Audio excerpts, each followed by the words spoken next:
Boa noite a todos. Ouvindo bem? Boa noite.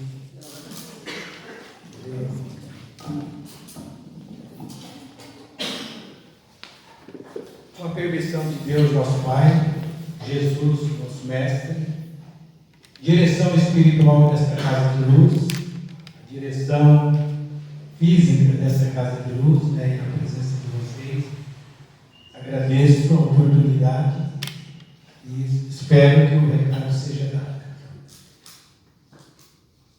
O título que eu escolhi para que a gente possa estar falando um pouquinho com vocês, ou não me dou bem com o microfone, é o tema sobre a oração.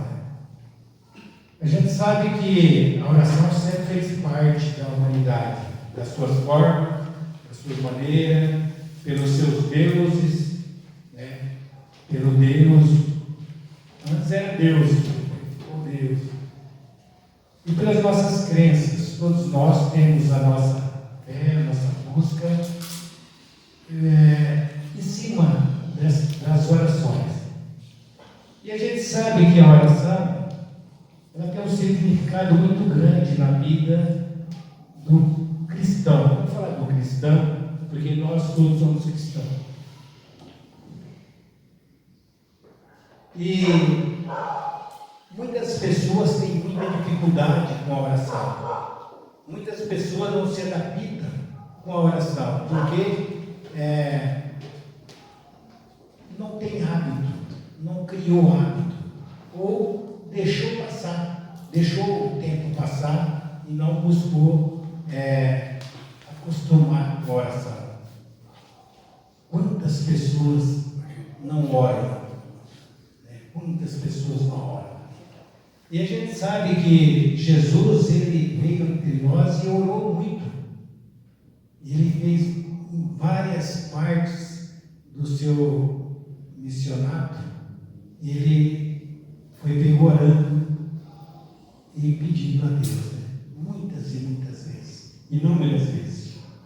E um dia descendo do monte, depois da oração, todo retumbante de luz, os discípulos olharam para ele e falaram: Jesus, ensina-nos a orar.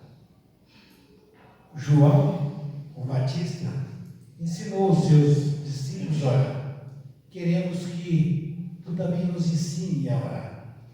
Aí Jesus ensinou aquela prece maravilhosa que todos nós sabemos qual que é.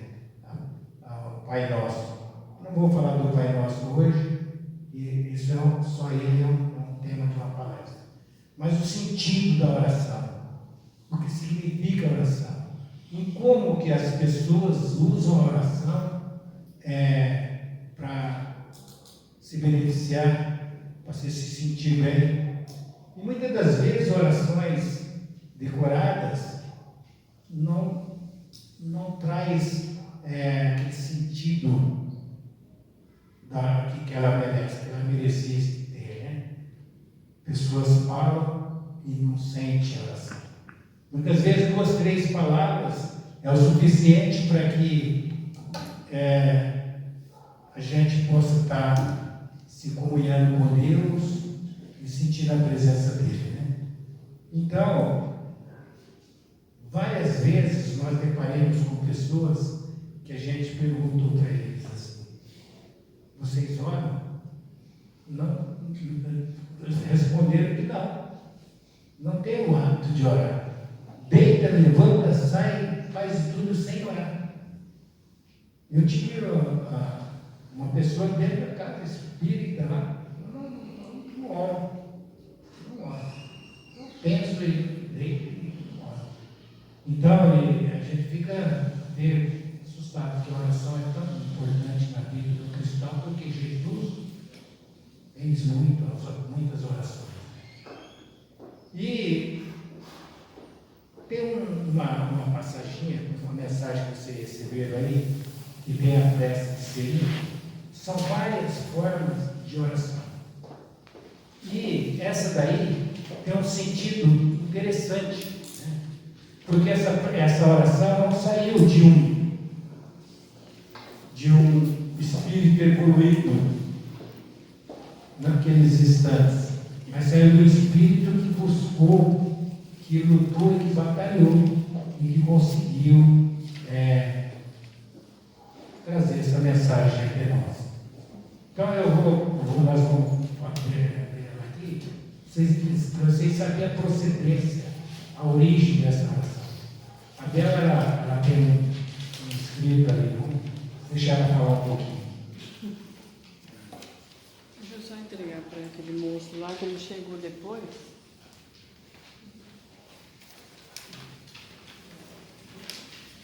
Essa oração aí é bonita. Ela é uma oração que mostra a simplicidade de um espírito, a humildade de um espírito. Preste atenção para você. Então, vou fazer só um breve, bem resumido comentário sobre Serinto. Serinto é um espírito. Então, quem tiver assim, curiosidade de conhecer melhor a vida desse espírito, pode consultar no site Vinha de Luz. Então, é um espírito. Esse espírito, ele foi atendido lá no centro, no grupo Meimei, lá em Pedro Leopoldo, Minas Gerais, onde Chico Xavier trabalhava a sua mediunidade, onde ele frequentava. Então, era um espírito triste e revoltado. E o nome dele era Serinto. Serinto é uma das encarnações dele. Foi uma das encarnações dele. Ele escolheu esse nome para se apresentar lá. Então, inclusive, ele era um espírito atormentado por ele mesmo, um espírito revoltado com a vida. E ele era um dos orientadores de falanges de espíritos inferiores. Esse espírito, ele foi atendido por meses lá no centro que o Chico Xavier trabalhava. Até que um dia, assim, conforme eles foram trabalhando ele, conversando com ele, né, ajudando ele, com a influência dos espíritos benfeitores e com o grupo dos encarnados, trabalhadores lá da casa, ele foi aceitando ajuda. Aos pouquinhos ele foi aceitando, entendendo que a proposta, né, deles, e ele foi se modificando e se converteu para o bem. Eu resumi bastante, porque a história dele é grande. Então, essa prece de Serinto, ela foi recebida por Chico Xavier em 24 de novembro de 1955. Então, que eu distribuí para vocês aí, para vocês acompanhar, nós vamos ler junto aqui. E é uma prece bastante sentida e, né, bem interessante da gente refletir ela. Então vamos lá, vocês acompanhar aí. Prece de Serinto.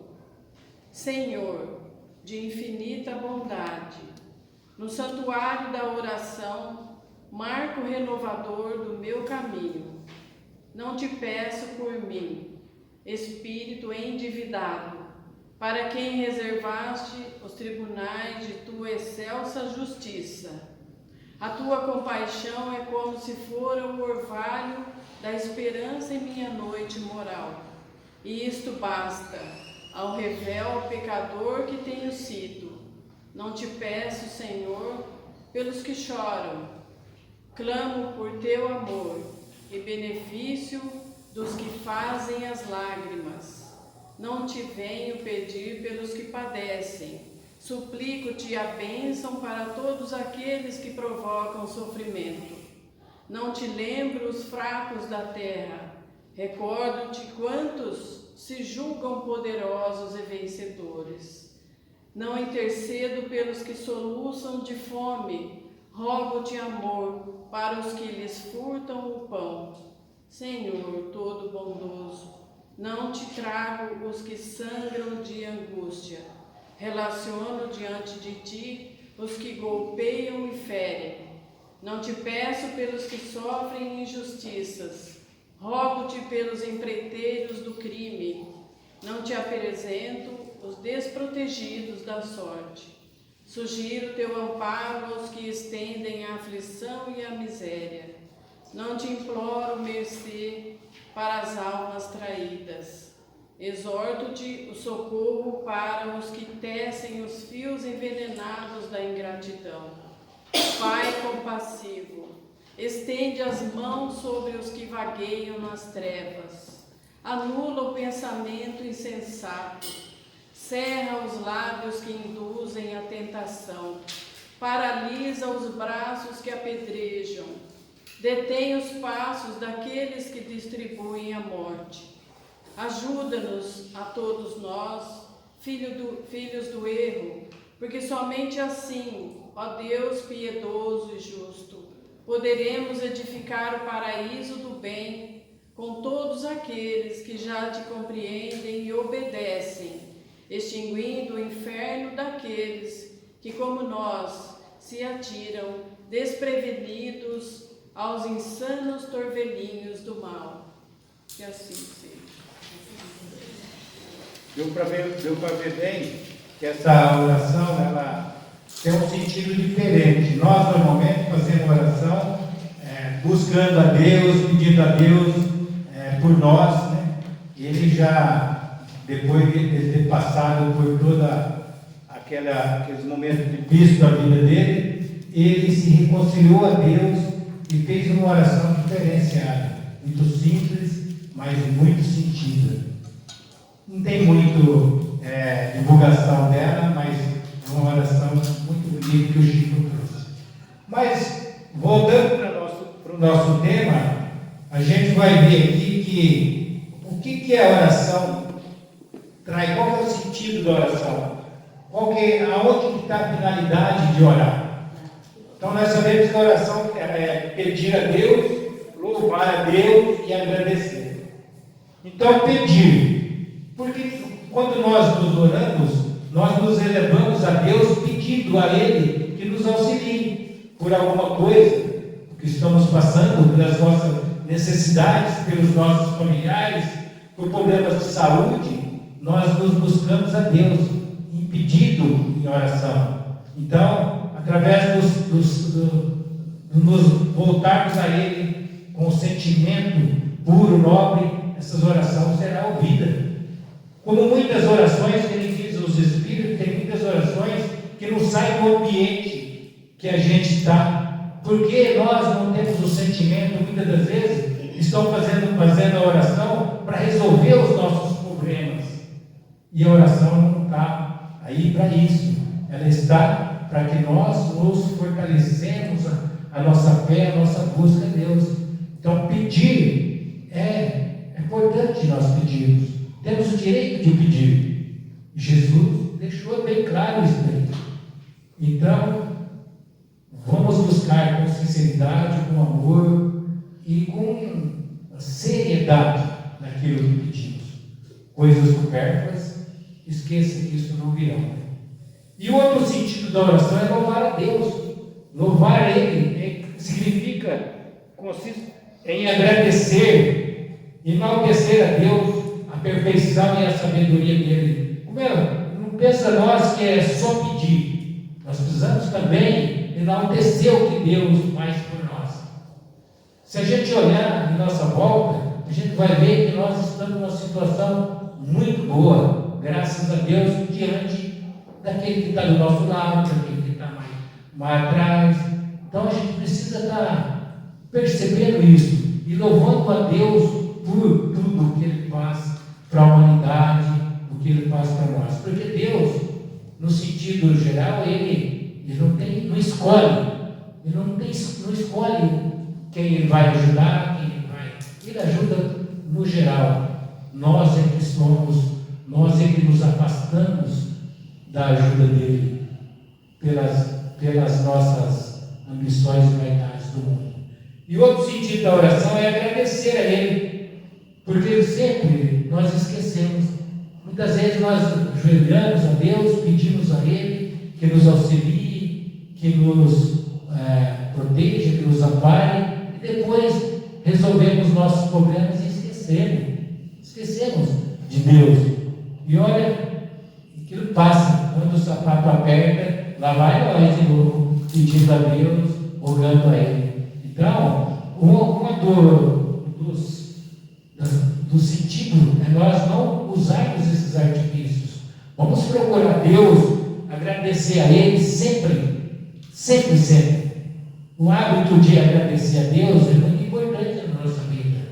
Levantar de manhã, agradecer a Deus, a noite de descanso, rogar a Ele a proteção para o dia, durante a noite, agradecer a Ele pelo dia, rogar a Ele a proteção pela nossa noite de descanso. Então, isso é um hábito que nós precisamos ter. E não só nisso, nós temos a mania de sair de casa de qualquer jeito, de qualquer maneira. Nem lembramos que o mundo aí fora é um mundo conturbado, cheio de dificuldades, cheio de problemas. Nós não sabemos quem que nós vamos encontrar pelo caminho. Quem é que lembra de Deus, de Jesus, na hora que está saindo do portal de casa para fora? Muito poucos. Nós esquecemos e saímos de qualquer jeito. Então, a proteção nossa se faz com essa busca nossa, com o sentido que nós damos para a vida, para que Deus nos dá. Então, esse hábito nós precisamos adquirir de a hora de sair de casa. Se sai de carro, entrou dentro do carro, agradece a Deus e sai. Não precisa fazer oração, agradecimento. Voltou, a mesma coisa. Agradece porque resolveu todos os seus problemas e voltou para dentro do seu carro. Essa é a maneira correta de nós valorizarmos essa crença, esse amor que Deus tem por nós. Quando Jesus disse que quando nós pedimos com amor, nós conseguimos, então ele quis nos dizer que Emmanuel explica para nós assim: quem tem fé e busca com amor e aliado a uma conduta digna, respeitosa, nós podemos pedir a Deus, a Jesus, e nós vamos receber, porque nós estamos preparados para aquilo. Agora, quando nós não temos uma conduta muito correta, não estou falando de coisas ruins, mas de temperamentos, nervosismo, ciúmes e um monte de coisas negativas que normalmente nós vivemos. Isso aí faz parte de um desequilíbrio emocional que nós temos. E muitas das vezes os nossos pedidos não tem como chegar a Deus, porque nós não preparamos o terreno, não deixamos o nosso psiquismo preparado para poder receber o pedido que nós fizemos a Deus, né? Então essa é uma forma da gente estar analisando, estar refletindo e não perder a oportunidade de pedir com segurança e fazendo por merecer.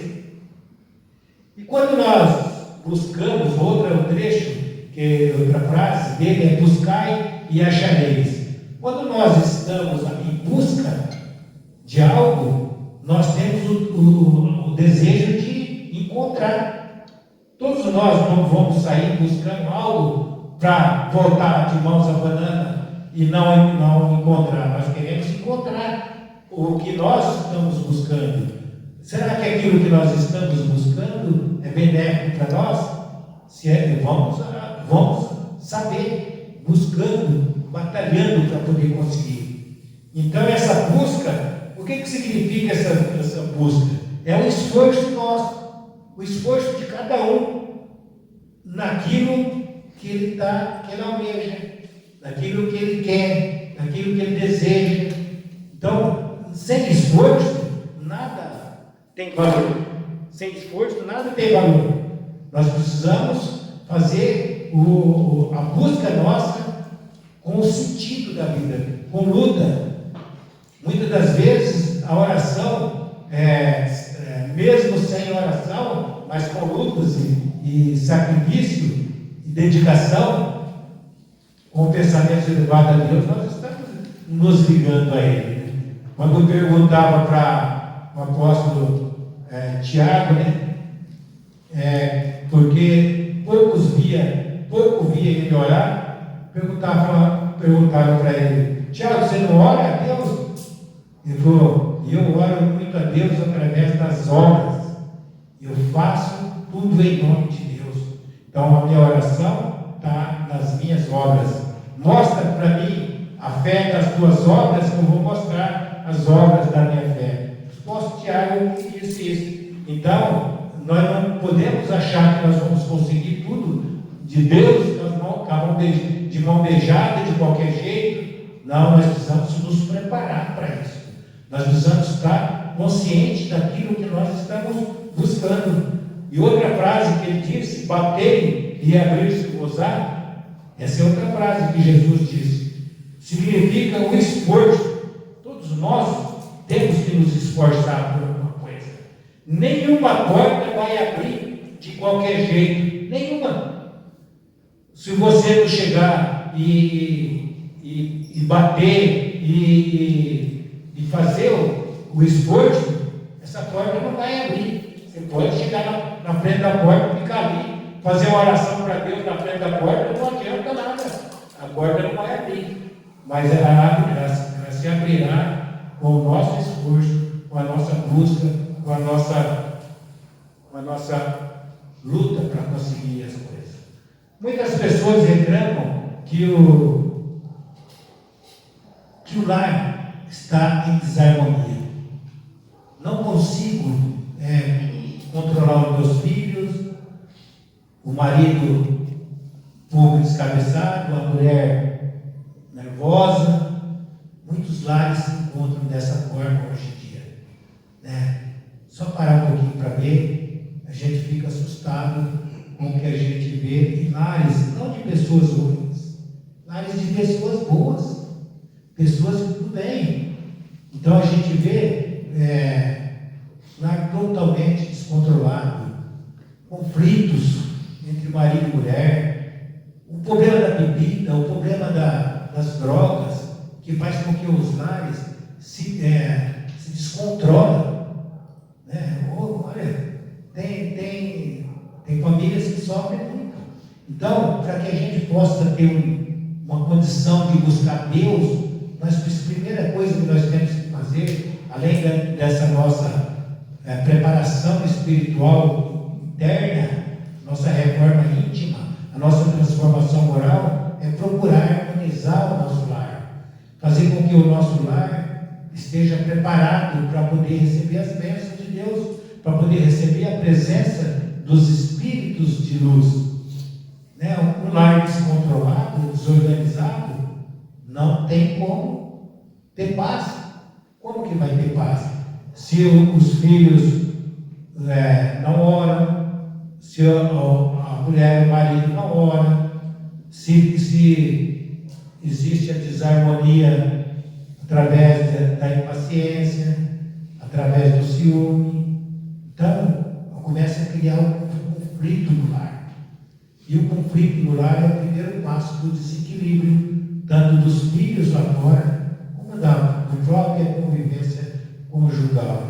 Então precisa ter uma harmonia, o lar precisa estar harmonioso. Então, o que é o lar harmonioso? É um processo de criação que envolve a criação de um ambiente de paz, amor e união.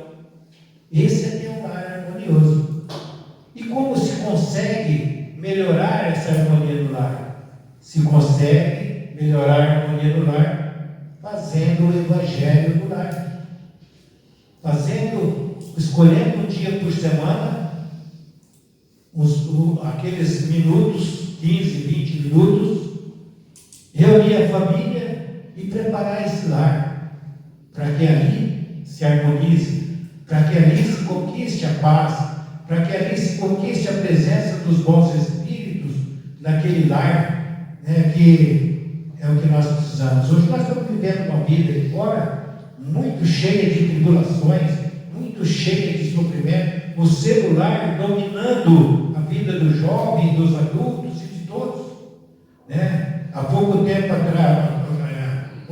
atrás aí, o marido perdeu o dinheiro todinho do pagamento de joguinhos do celular dentro da sua casa, nos seus aposentos. Olha, o celular é uma tragédia, é bom, é uma coisa útil quando se sabe usar, mas quando não sabe é uma tragédia. Então falta o quê? Falta a harmonia, falta a consciência, falta o Evangelho de Jesus no lar. Aquele lar que não tem o Evangelho de Jesus, ele está fadado a problemas, a conflitos. Então nós precisamos estar conscientes de tudo isso daí. A doutrina espírita, ela bate muito em cima dessa tecla do Evangelho do lar. Se nós queremos ter paz na nossa casa, na nossa família, nós precisamos preparar esse nosso lar. Tudo começa no lar. Tudo. A nossa vida aí fora começa conforme nós saímos de nossa casa. A nossa convivência ali no lar. Se nós saímos de casa revoltados, lá fora será um dia ruim. Se nós saímos de dentro da nossa casa em paz, conosco e com Jesus, nós vamos enfrentar a vida lá fora de forma diferente, não é verdade? Nós vamos entender as pessoas, nós vamos compreender. Por quê? Porque nós precisamos fazer essa mudança dentro de nós. Essa mudança interior é nós olhar a mulher olhar para o marido e o marido olhar para a mulher com aquele sentimento de união fraterna divina em cada um deles. Porque a construção do lar depende deles dois. E lá fora, no nosso dia a dia, nós vamos ver o mundo, aceitar o mundo sem nos perturbar com o mundo. Nós temos que conviver com o mundo, mas não podemos nos perturbar. Se nós começar a olhar o problema do outro e fazer o problema do outro o descontrole da nossa vida, aí fica difícil. Então, segundo o que ele diz dos Espíritos, de uma das passagens aí, viver do mundo sem ser do mundo. Nós precisamos olhar o mundo aí fora, conviver, lutar, trabalhar, batalhar, fazer a nossa parte, mas sem nos perturbar, sem fazer com que a vida lá fora nos perturbe o ambiente familiar. E a oração, essa é a ferramenta. A ferramenta que nós precisamos para fazer essa coisa. Então, quando nós colocamos a oração como meta, como algo para ser seguido de forma correta, de forma segura, consciente, nós vamos ter paz. Ter paz interior, ter paz lá fora, ter paz na família. Então, essa busca que nós temos que fazer. Fazer com que a oração seja benéfica a nós.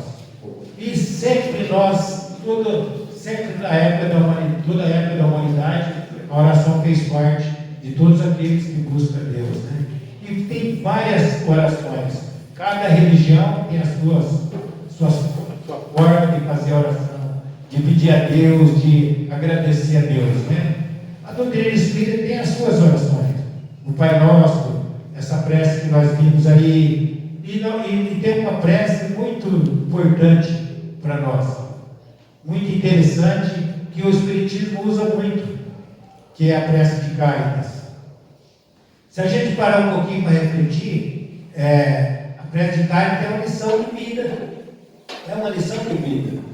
Né? Nós temos um grupo lá em cima, no terceiro de Menezes lá em cima, uma sala, chama Sala de Estudos de Cáritas, porque esse é um espírito grandioso que nos trouxe essa mensagem tão importante. E graças a Deus também tem um centro que abriu lá na Cidade Jardim, na Jardim Piranga, onde que era Esperança e Caridade, hoje é Grupo de Estudos Espíritas Cáritas. Então, estão buscando esse espírito grandioso. Então, se a gente para um pouquinho, vocês receberam a prece de Cáritas, preste atenção nessa prece, faça ela de vez em quando. No Evangelho no Lar, nós usamos muito essa prece de Cáritas. Nós não vamos para a cama deitar sem fazer essa prece de Cáritas, nem um dia. Ela faz parte do nosso dia de oração. Então, se a gente usar os recursos que tem, a oração, mas a oração sentida, não a oração decorada, não a oração viciada, muitas vezes nós fazemos uma oração viciada, nem percebe. Tem pessoas que falam, eu começo a fazer oração, não consigo terminar, já estou dormindo. Porque faz a oração deitado na cama? Não, isso não é jeito de fazer oração.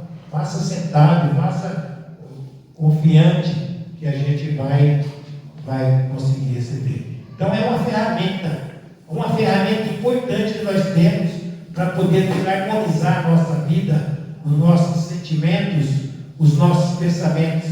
Essa ferramenta é a oração. Então, faça do jeito que a gente acha que deve fazer. Tem uma historinha bacana, né? Tem um senhor que não sabia fazer oração, ele chegava lá no centro e falava, Jesus, eu sou o Zé. É a historinha. Aí, outra vez ele vinha, Jesus, eu sou o Zé. Essa era a oração dele. Um dia ele ficou doente, ficou internado no hospital, estava lá internado, daqui a pouco entrou uma pessoa e falou, Zé, eu sou o Jesus. Então, Jesus foi buscar ele, porque ele falava aquelas palavras, mas falava com o coração, com o sentimento. Então é isso que nós temos que fazer. Então vamos aproveitar que nós estamos dentro de uma casa de oração, que nós estamos aprendendo, né? Nós precisamos aprender a buscar Deus, não só nos momentos difíceis da nossa vida, não só na hora que nós estamos necessitamos de algo, todos nós necessitamos. Sim, nessas horas nós temos que buscar, mas nas horas que nós estamos bem, nós temos que buscar Deus. Tem pessoas que vêm no centro espírita só quando o sapato aperta. Depois, a festinha de aniversário, o barzinho é muito mais interessante. Mas, vai fazer o quê, né? Mas aquele verdadeiro cristão que está buscando Deus, buscando a sua melhor, a sua reforma íntima, é a hora da gente saber o que nós queremos para nós. Saber o que é importante para a nossa encarnação. A gente sabe que a vida continua. Essa semana passada nós recebemos a presença de um espírito lá, sofredor, bastante sofredor. Conversando com ele, perguntei para ele, por que você não pediu a Deus para poder te ajudar? Ele falou, eu nunca fiz oração. Então, viu o sofrimento dele? Mais de 100 anos de sofrimento, mas nunca se dirigiu a Deus para fazer oração.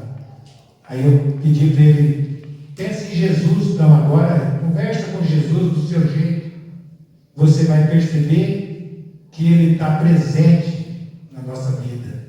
E Ele fez, convenci ele a fazer, e ele percebeu a luz se aproximar dele. Então foi um momento interessante, um momento bonito, porque quando trouxeram ele dentro da casa espírita, porque era hora dele, de resgatar ele. Então, precisava estimular ele a buscar Deus. Então é isso, nós temos o conhecimento, a hora que nós deixar essa vida material aqui, nós não vamos dar trabalho com a espiritualidade, porque nós temos a consciência e o conhecimento que a vida continua e que a preparação nossa aqui é importante no nosso desencarne. O Dr. Milton Santiago tem uma palestra que ele fala preparação para a morte, né? É para preparar para a morte. É muito interessante a palestra dele. Que nós precisamos preparar para a morte, porque nós vamos morrer. Hoje ou amanhã nós vamos morrer, não. Nós somos espíritos, desencarnados. É diferente. Então a gente vai aproveitar esses momentos que nós estamos falando da oração e vamos fazer essa outra oração que foi trazida aqui para a gente encerrar esses momentos de reflexão, esses momentos de paz e para que a gente possa sair daqui levando para a nossa vida aí fora essa mensagem da oração, a mensagem da comunhão nossa com o Criador, da comunhão nossa com os Espíritos mensageiros de luz, a comunhão nossa com o nosso protetor espiritual, nosso anjo da guarda. Nós temos todos esses ao nosso serviço. Olha aqui, que beleza, nós somos privilegiados. Então é hora de nós aprendermos a nos ligar com eles, a saber que eles estão próximos de nós. Né? Então, nós vamos encerrar com essa prece de Cáritas. Vocês levam o pensamento a Jesus e façam deixar ele penetrar dentro do nosso sentido. E nós vamos pedir para a Bel fazer também ela aqui, para a gente encerrar. Então é essa prece de Cáritas que vocês receberam, levar para casa, tá? Então nós vamos agradecer a Jesus, nosso mestre grandioso, fechando os olhos, imaginando ele aqui com a gente, porque ele está conosco sempre que nós queremos. E realmente ele se encontra conosco.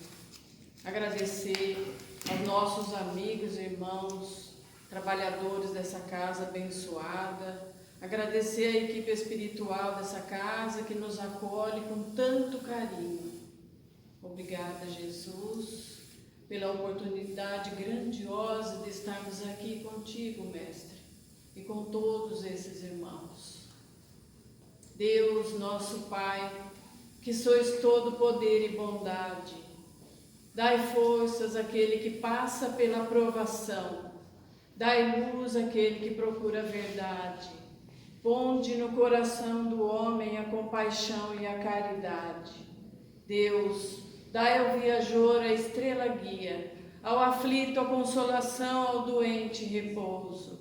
Pai, dai ao culpado arrependimento, ao espírito a verdade, a criança o guia, ao órfão o Pai. Senhor, que vossa bondade se estenda sobre tudo que criastes. Piedade, meu Deus, por aqueles que não vos conhecem. Esperança para aqueles que sofrem. Que a vossa bondade permita aos Espíritos Consoladores derramarem por toda parte a paz, a esperança e a fé. Deus, um raio, uma faísca do vosso amor pode abrasar a terra. Deixa-nos beber na fonte dessa bondade fecunda e infinita, onde todas as lágrimas cessarão, todas as dores se acalmarão. Um só coração, um só pensamento subirá até vós, como um grito de reconhecimento e de amor, como Moisés sobre a montanha. Nós vos esperamos com os braços abertos, ó poder, ó bondade, ó beleza, ó perfeição, e queremos de alguma sorte merecer a vossa misericórdia. Deus, dá-nos a força de ajudar o progresso, a fim de subirmos até vós. Dá-nos a caridade pura, dá-nos a fé e a razão, dá-nos a simplicidade, que fará de nossas almas um espelho onde deve se refletir a vossa imagem. Que assim seja. Obrigada, Jesus. Esse espírito de Cáritas esteve na purificação, que é uma mensagem do Evangelho segundo o Espiritismo, que é desse espírito. Uma boa noite a todos, muito obrigado.